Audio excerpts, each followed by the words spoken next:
കൂട്ടുകാരെ, അപ്പോൾ ഞാനിന്നൊരു pineapple ജ്യൂസിൻ്റെ recipe ആയിട്ടാണ് കേട്ടോ വന്നിട്ടുള്ളത്. അപ്പോൾ ഈ ചൂടത്ത് നല്ലൊരു പൈനാപ്പിൾ ജ്യൂസ് കിട്ടി ആരാ കുടിക്കാത്തല്ലേ.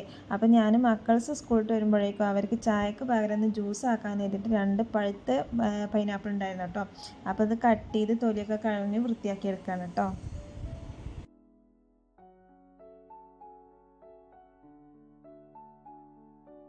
അപ്പോൾ ഞാൻ 2 പൈനാപ്പിളും തൊലി കളഞ്ഞ് എടുത്തിട്ടുണ്ട് കേട്ടോ. ഇനി നമുക്ക് ഇതെല്ലാം ഒന്ന് സ്ലൈസ് ചെയ്തെടുക്കാം. അതിന് ശേഷം ഒന്നും കൂടി ഒന്ന് ചെറുതായി കട്ട് ചെയ്തെടുക്കാം കേട്ടോ.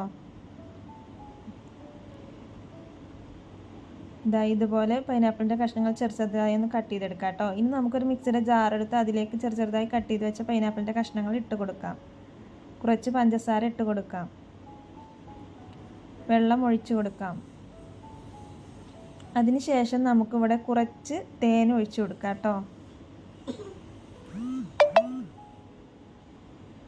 ഇനി നമുക്കിതൊന്ന് അടിച്ചെടുക്കാം.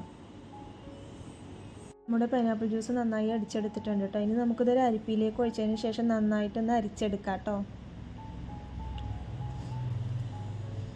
അപ്പം നമ്മുടെ പൈനാപ്പിൾ ജ്യൂസ് ഇവിടെ റെഡി ആയിട്ടുണ്ട് കേട്ടോ. ഇനി നമുക്കൊരു ഗ്ലാസ്സിലേക്ക് ഒഴിച്ചു കൊടുക്കാം.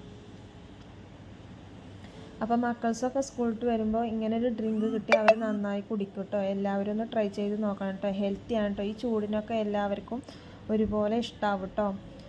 അപ്പോൾ ഇഷ്ടമായെങ്കിൽ ലൈക്ക് ചെയ്യാനും ഷെയർ ചെയ്യാനും മറക്കല്ലേ. ചാനൽ സബ്സ്ക്രൈബ് ചെയ്തുകൊണ്ട് വീഡിയോസ് കാണണേ. അപ്പോൾ ബൈ, ഞാൻ കുടിക്കട്ടെ കേട്ടോ.